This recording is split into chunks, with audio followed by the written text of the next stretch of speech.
साल 2257 इंसानों ने अपनी गलती की वजह से धरती को खो दिया। धरती अब रहने लायक नहीं बची। इसीलिए इंसानों को चांद पर भेजा जाता है ताकि वहां पर वो कॉलोनीज को बचा सके। लेकिन चांद पर बहुत ही खतरनाक तूफान आते हैं, इसीलिए इंसानों का ये प्लान फेल हो गया। लेकिन अब भी यहाँ पर इंसान है, वो यहाँ पर माइनिंग करते हैं ताकि दूसरे प्लेनेट ओमेगा के लिए रिसोर्सेज इकट्ठा कर सके जहां पर इंसान चले गए हैं। वो प्लेनेट पूरी तरह से सुरक्षित है। चांद पर रहने वाले हर एक इंसान को 20 सालों तक यहां पर माइनिंग करनी होगी, जिसके बाद उसे ओमेगा प्लेनेट भेज दिया जाएगा। लेकिन काम करते हुए 20 साल से पहले अगर किसी की मृत्यु हो गई तो उसके बचे हुए सालों को उसके परिवार वालों को करना होगा, यानी कि अपने 20 साल और उनके परिवार के उस सदस्य के बाकी साल जिसकी मृत्यु हो चुकी है। लेकिन अगर मरने वाले के परिवार वाले की उम्र 18 साल से कम है तो उसे सीधा ओमेगा भेज दिया जाएगा, जहां पहुंचने में 75 साल लगते हैं। लेकिन उस इंसान को क्रायोस्लीप में रखा जाता है, जिस वजह से उसकी उम्र नहीं बढ़ती। यानी कि जब वो 75 सालों के बाद ओमेगा प्लेनेट पर पहुंचेगा तो उसकी उम्र उतनी होगी जिस उम्र में उसे क्रायोस्लीप में डाला गया था। लेकिन उसके साथ के हर एक इंसान की उम्र 75 साल बढ़ चुकी होगी, जो क्रायोस्लीप में नहीं थे।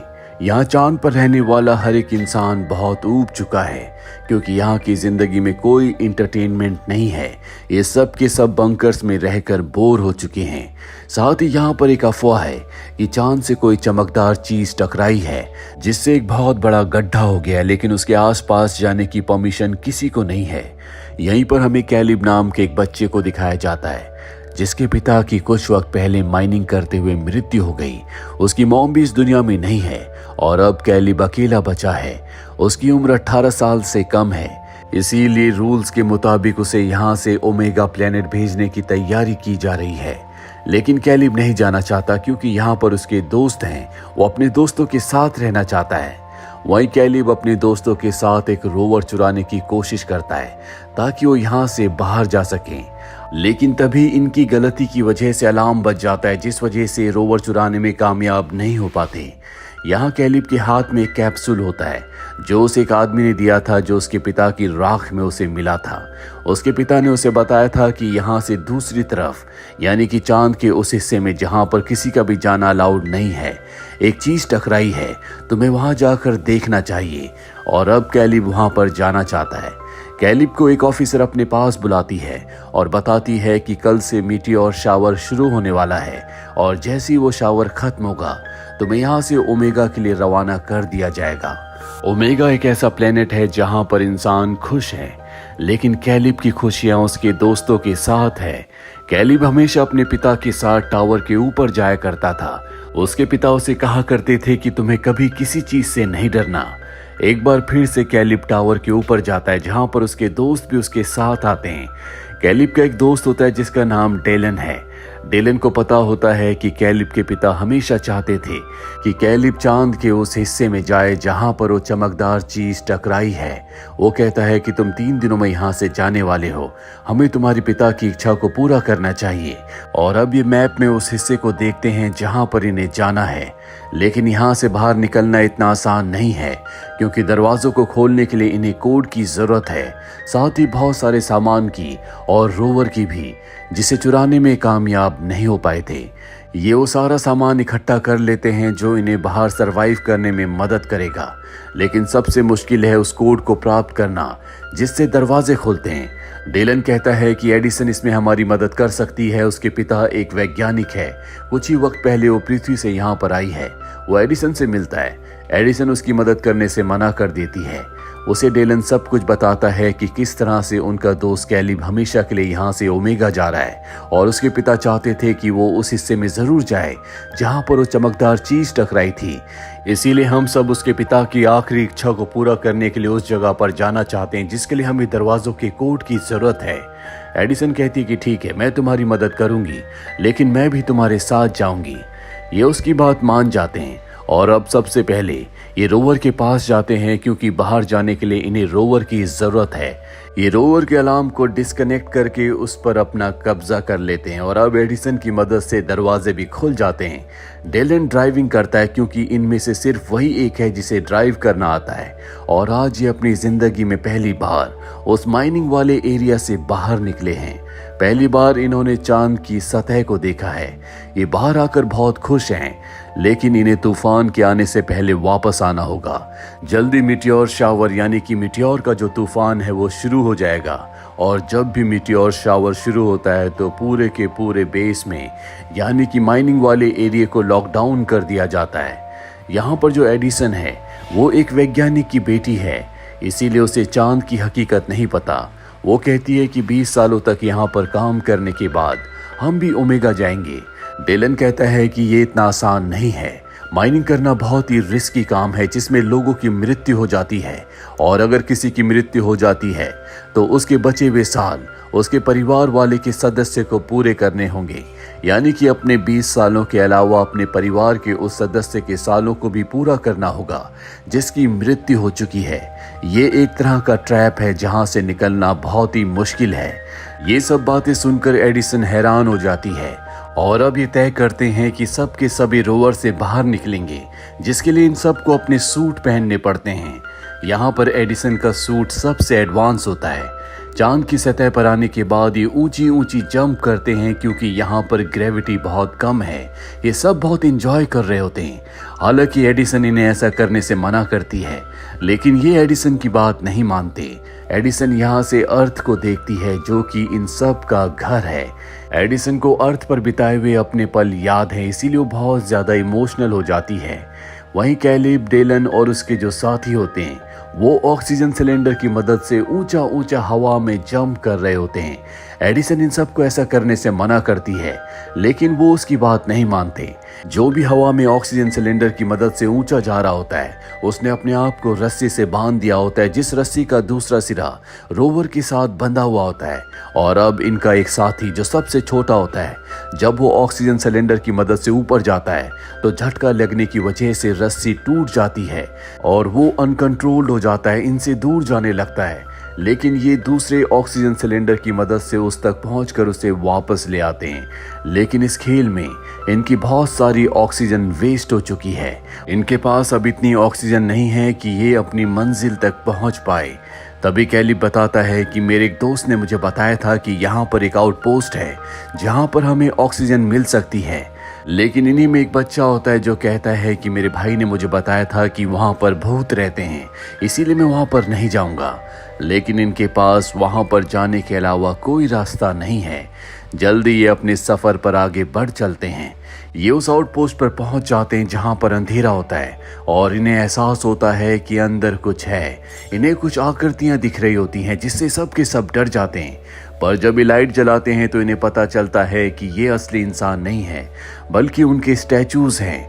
इन्हें समझ में आ जाता है कि ये कोई आउटपोस्ट नहीं है, बल्कि जब इंसान यहाँ पर आए थे तो उन्होंने यहाँ पर घर के मॉडल्स बनाए थे कि किस तरह से इंसान चांद पर रहेंगे। लेकिन ये पूरा का पूरा प्रोजेक्ट फेल हो गया क्योंकि यहाँ पर बहुत बड़े बड़े तूफान आते हैं, मीटियोर शावर्स होते हैं जो कि बहुत ही खतरनाक है। घर के अंदर आने के बाद ये सब के सब अपने सूट्स उतार देते हैं क्योंकि यहाँ पर ऑक्सीजन है, इन्हें खाना भी मिल जाता है। ये तय करते हैं कि आज रात ये यहीं पर स्टे करेंगे।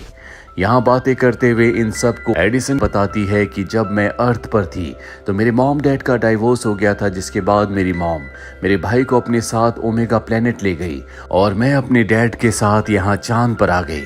सब के सब सो जाते हैं, लेकिन कैलिब और एडिसन अब भी बातें कर रहे होते हैं।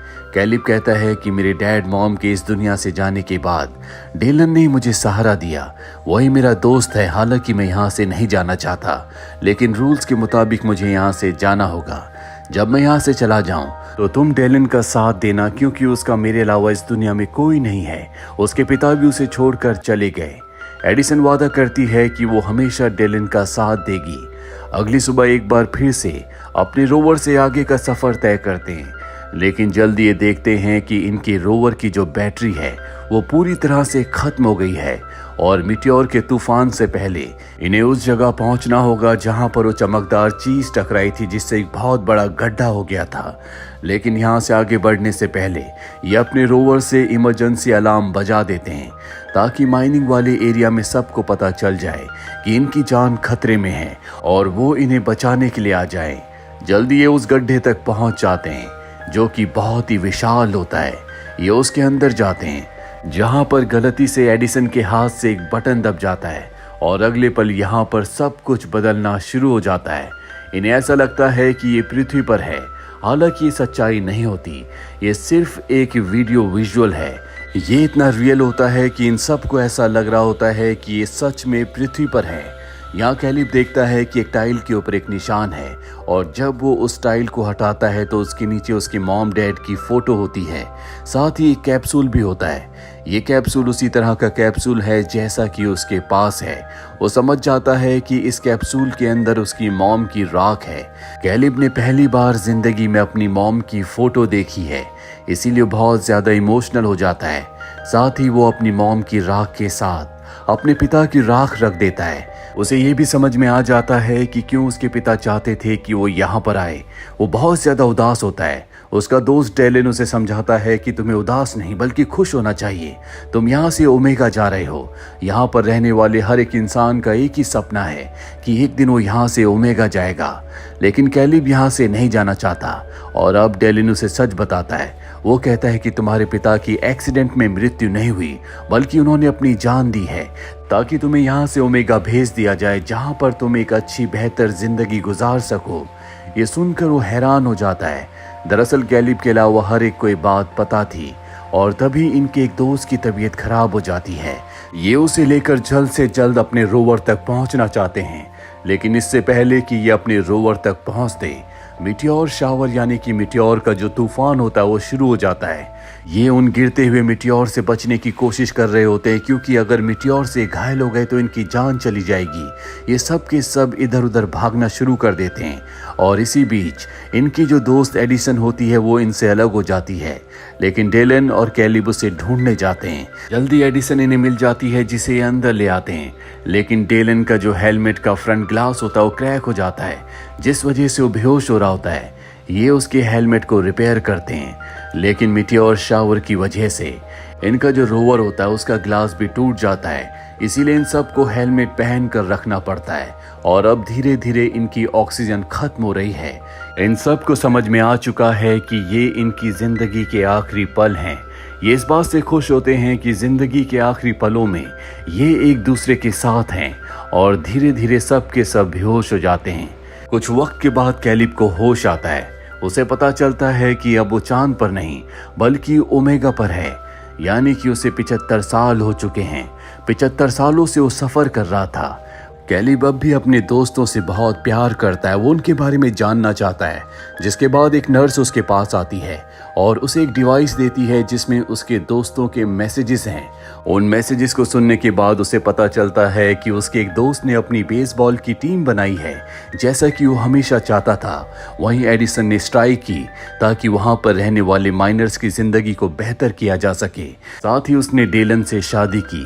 डेलन और एडिसन के बच्चे हैं, उनके ग्रैंड सन्स हैं क्योंकि उन्हें वहां चांद पर अब कई साल बीत चुके हैं। इनका एक साथी एडमिनिस्ट्रेटर बन गया। ये सारी बातें जानकर कैलिब बहुत खुश होता है। इसके बाद एक फैमिली आती है जो कैलिब को अडॉप्ट कर लेती है जैसा कि उसे बताया गया था। ये प्लेनेट बहुत ही खुशहाल होता है। यहाँ पर उस सब कुछ होता है जो कभी पृथ्वी पर था, जिसे इंसानों ने खुद अपने हाथों से बर्बाद कर दिया। इसके बाद कैलिब एडिसन के भाई को ढूंढता है। एडिसन का भाई उसे मिल जाता है जो कि अब भी उससे उम्र में छोटा है क्योंकि उसने भी 75 सालों तक सफर किया था और वो एडिसन के भाई को एडिसन के बारे में बहुत कुछ बताता है। और इसी के साथ ये फिल्म, ये कहानी यहीं पर खत्म हो जाती है। उम्मीद करते हैं कि ये कहानी आपको पसंद आई होगी।